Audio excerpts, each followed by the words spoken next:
Senhor presidente, esse pedido de informação, como eu disse, é para trazer a questão da informação à tona.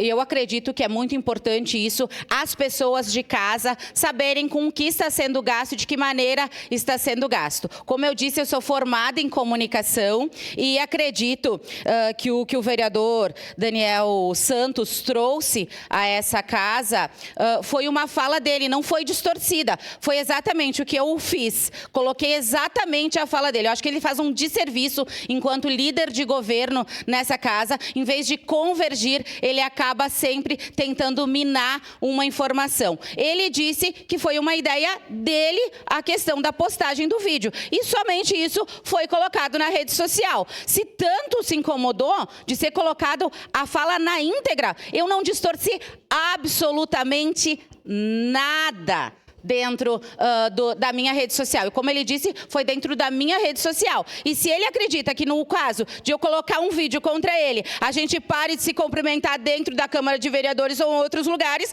daí é uma posição. Eu, Daiane, né, converso com todos os vereadores, independentemente da minha posição política, dos meus pensamentos políticos, das minhas ideologias. Eu acredito que teria que ser assim a nossa convivência, mas é o senhor que sabe.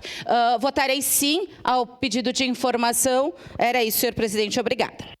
Para declarar voto, vereador Daniel Santos. Então, o fato de botar nas tuas redes sociais, que é na íntegra,